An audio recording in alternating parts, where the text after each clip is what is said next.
عليكم ورحمة الله وبركاته. ازيكم حبايبي؟ يا رب تكونوا في احسن صحة وفي احسن حال. النهاردة ان شاء الله باذن الله نفتح قراءة برج الحمل، وان شاء الله باذن الله خير للحمل. قبل ما ندخل في القراءة احب انبه عليكم لا يعلم الغيب الا الله سبحانه وتعالى. النهاردة الاربع 24 ابريل 2024.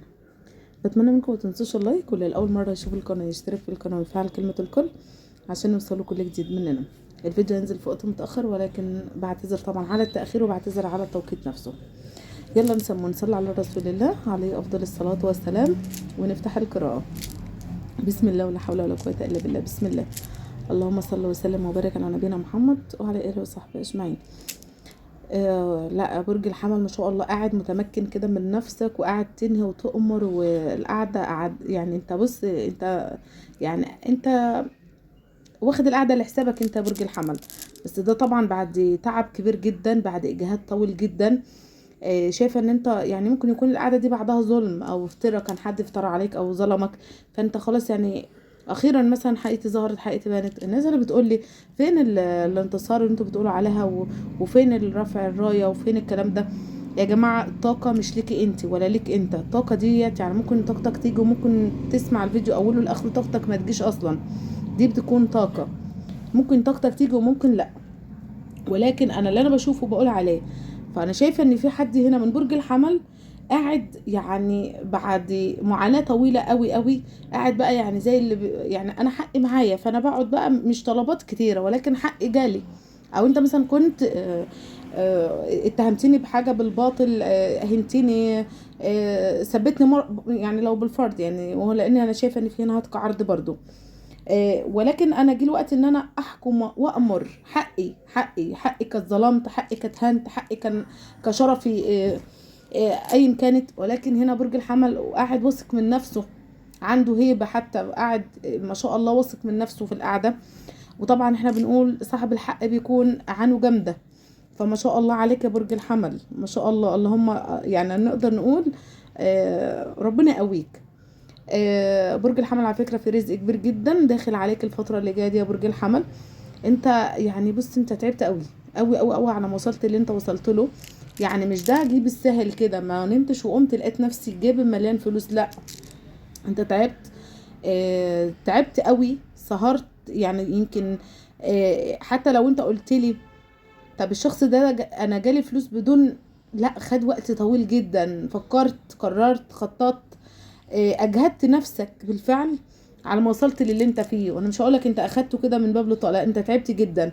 ربنا يبارك لك فيها برج الحمل، وان شاء الله باذن الله راح كمان هيتزايد رزقك، هيبقى اضعاف اضعافه يا برج الحمل. ما شاء الله عليك، والله انت تعبت ونلت في الاخر، واكيد ربنا بيدي لكل انسان على قد تعبه. وانت تعبت يا برج الحمل وكنت تستاهل حاجه زي كده وما شاء الله طاقتك حلوه، بسم الله كلها تفاؤل. وعندك كلمة تكريم، راح تتكرم في حاجة في عملك، فراح تتكرم بسم الله ما شاء الله. وفي حد هنا راح ياخد شهادة، يحصل على شهادة عليا.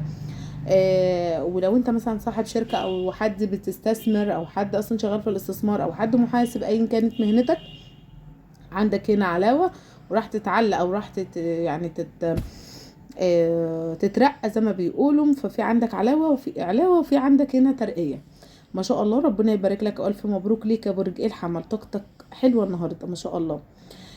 طاقه عناد يا برج الحمل، بس الشخص العنيد اللي في حياتك، او لو انت قلت ده انا اللي عنيد، لا، في حد تاني عنيد يا برج الحمل، او بيعاندك بالفعل، او بيحاول ان هو يكايدك شويه، يعمل لك شويه حركات كده مكايده. بس انت بقى بدات انك تكبر دماغك، وبدات انك انت اعمل ما بدالك، انا واحده واثقه من نفسي. وده كويس جدا. وبرج الحمل ما وصلش المرحله دي من يوم وليله، لا، ده برج الحمل خد فتره طويله على ما وصل للمرحله دي. وانا بحييك يا برج الحمل على الثقه بالنفس اللي انت بقيت فيها دلوقتي. عندك ثقه ما شاء الله. انا دايما بحب الناس اللي واثقه من نفسها، ما بتتهزش، ما فيش حاجه بتاثر فيها. طيب برافو عليك يا برج الحمل. ابعد عن الشر وغني له يا برج الحمل زي ما بنقول، وانت ده اللي عملته بالفعل. وده كان احسن قرار انت اخدته، انك بعدت عن اي حاجه وقلت لا انا هختار نفسي وعايش مع نفسي كده سلطان زماني. ما شاء الله يا برج الحمل. انت في هنا في على فكره انت في هنا حاجه تبع المجلس، او حاجه تبع الوزاره ان شاء الله، او انت بالفعل حاجه زي كده. فانت راح تعلى كمان، وكمان ربنا يعلي مرتبك كمان وكمان يا برج الحمل. ايه الطاقة الحلوة اللي كلها تفوق وانجازات وما شاء الله في حد حطك تحت الاختبار انت نجحت فيه. بص ما همكش كلام الناس بالفعل، كتير اتكلم وكتير قالوا ولكن انت ما خدتش بالكلام، خدت بالافعال. فزت في الاخر بانك انت قررت انك تبقى حاجة. انا هقرر اقف على رجلي، هشتغل، هعمل، هجهد نفسي في الشغل، هجهد نفسي في الدراسة. وده اللي فعلا انت عملته، وده بالفعل انك وصلت للنجاح اللي انت فيه ده دلوقتي يا برج الحمل. آه،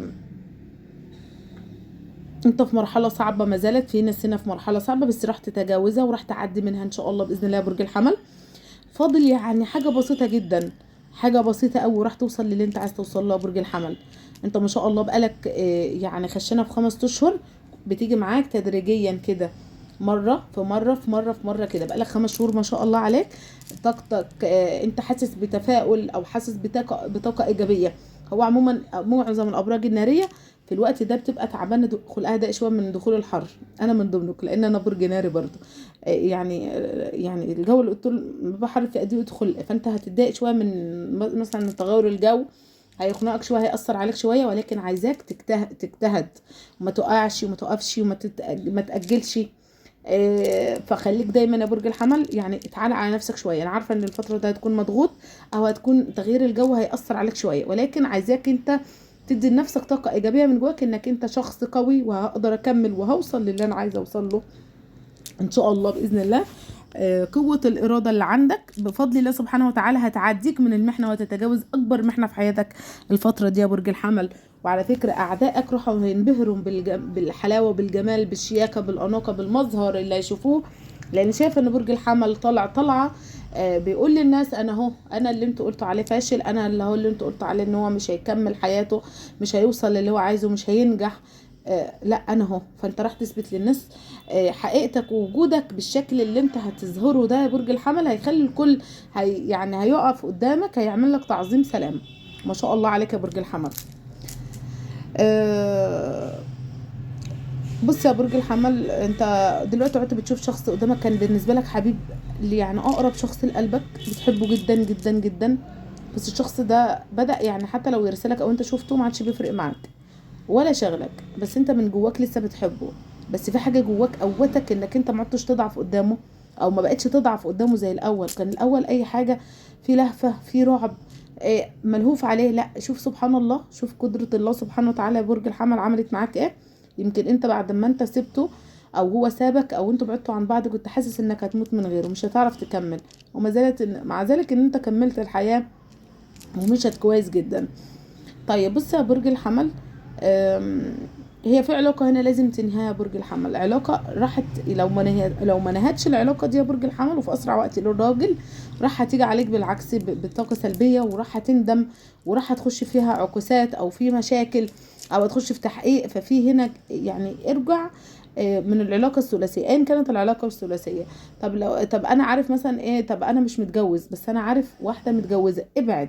ابعد يا برج الحمل عشان رجلك ما تجيش في الموضوع، لان من الواضح انك هتتورط في حاجه مش بتاعتك، هتتورط في مشكله كبيره جدا، فما تخليكش انت اللي تيجي في اول الرجلين. ابعد يا برج الحمل على الاقل الفتره دي. انت شايفه ان في وقوع في جريمه او وقوع، مش بخوفك ولكن انا بنبهك. تمام، في فرق ان انا بخوفك ان لا انا بنبهك انك تبعد دلوقتي. ابعد لان في هنا مشكله وراحت انت مش عايزاك انت تقع فيها. اتمنى انك تسمعني واتمنى انك انت تنفذ يا برج الحمل ان شاء الله باذن الله. عندك هنا تفاوض او في شخص انت بتتفاوض معه وحد بيتفاوض معاك، معلش يا برج الحمل ادوله فرصه اخيره. وفي شخص هنا بالفعل راح عرف قيمتك، بعدك عنه خلاه داخل مرحله الندم. يمكن انا كنت بقول لكم من كم فتره في الطاقه، ابعد ابعد، والشخص ده راح هيحس بفراقك، هيحس بقيمتك لما تبعد عنه. ما طول ما انت مش حاطط اهتمام للشخص ده، صدقني الشخص ده نفسه هيحس بالندم. لازم تحرمه من حاجه انت كنت معوده عليها، تشوفوا مدى البعد هيحصل ايه، هيوصل لايه. ففعلا هو رجع، هو ندم عليك يا برج الحمل، ندم وراح راجع لك نادم بالفعل. وفي رجوع هنا منفصلين. عندك برج العقرب وعندك برج الميزان وعندك برج الدلو وعندك برج العذراء وعندك السرطان وعندك الحوت. ان شاء الله باذن الله عندكم رجوع حق وعندك رجوع منفصلين من الابراج دي. ولو انت في خصام ففي صلح، الابراج دي فيها صلح هنا وفي هنا. لو في خصام ففي صلح، في صلح هنا، في زواج هنا هيتم عندكم بعد شهور ان شاء الله باذن الله. عندكم زواج هيتم، وفي هنا اتمام امر هيتم خلال شهور، مش هيتم السنه ان شاء الله، ومش هيكون اكتر من 3 شهور ان شاء الله باذن الله. حتى لو في رجوع ففي برضو يعني شهور، نقدر نقول من شهرين ل3 شهور ان شاء الله باذن الله راح ترجع. وفي امور هنا راحت في لم شمل هنا بين زوج وزوجه، وامراه هنا راحت ترجع لجوزها يعني. بعتذر، يعني انت امراه منفصله فراحت ترجع لزوجك الاولاني. حتى لو انت قلتي ده انا اتجوزت وانفصلت، لا، في شخص هنا بيحبك وده زوج يعني جوزك الاولاني او معاك اطفال منه، فراح ترجع ليه ان شاء الله، وراح ترجع على خير باذن الله. وفي حد هنا امور راحت تتصافى بعد مشاكل كتير، بعد مشاكل او عرقله كبيره او حياه كانت مشاكل. لا، انا اقدر ان اقول لك يا برج الحمل راحت في تصافى، او النفوس راحت تتصافى، القلوب راحت تصفى، النفس راحت ترضى على اللي هي فيه. ربنا يوفقكم يا رب ويصلح حالكم. وعندك استشفاء من مرض، كنت تعبان بتعاني من مرض يا برج الحمل، الله اعلم. شوف سبحان الله، انت اتشافيت من عند الله سبحانه وتعالى، او انت شافيت نفسك، او انت في لجأت لحد روحاني، او بالفعل انت بقيت حد روحاني. المهم ان انت اتشافيت من مرض، بس ده من عند الله سبحانه وتعالى. وتأكد يا برج الحمل ان انت والله ربنا واقف جنبك وسندك، لان انت اتهنت، اتبهدلت، اتوجعت، اتجرحت، اتظلمت، اتخنت كتير، اتظلمت، اتهتك عرضكم، يعني في حد اتكلم عليكم في شرفكم، حد كان شك فيكم بالفعل، حد اتهمكم بالباطل، اتهامات باطله، ولكن ربنا وقف جنبكم ونصركم بالفعل، وراح ينصركم. اللي لسه قالوا لي ما انتصرناش ولسه حقنا ما رجعش، والناس اللي ظلمانه عايشه حياتها، اوعى تفكر انك في يوم من الايام دموعك اللي نزلت او انت فوضت امرك لله وانك انت مظلوم وربنا هيسيب اللي ظلمك. ابدا ابدا، لازم تشوفه في حياتك على مرتين، وانت عايش، وانت حي، وانت ميت. ربنا يديك طولة العمر. لكن يا برج الحمل تأكد ان انت حقك عمره ما هيساب ابدا ابدا، انت او اي حد اللي بيظلم حد. والله صدقوني يا جماعة، حقه بيرجع اضعاف اضعافه، فسيبه يتهنى يومين سنة، هو عمره ما هيتم السنة. وانا عايزاكم يا برج الحمل اي حد يظلمكم فوض امرك لله وتوكل على الله، وعليك بقراءة سورة الفيل وسورة ياسين. والله ان حقك ما رجع مش هيكمل 40 يوم. اذا قرأت السورتين دول ووكلت امرك لله، فوضت امرك لله ووكلت ربنا في الشيء ده يا برج الحمل، حقك هيرجع لك اضعاف اضعافك ان شاء الله باذن الله. وفي هنا قضيه نسب او تحليل DNA والحاجات دي ان شاء الله باذن الله راح تتم على خير، وان شاء الله تكون التحليل لصالحك انت يا برج الحمل، وان شاء الله تطلع منصور ومجبور الخاطر ان شاء الله باذن الله يا برج الحمل. اكتفي بالقراءة وان شاء الله باذن الله اللي ما انطبقش على القراءة ينطبق عليه الفيديو القادم ان شاء الله باذن الله. واشوفكم على فيديو جديد، والسلام عليكم ورحمة الله وبركاته في رعاية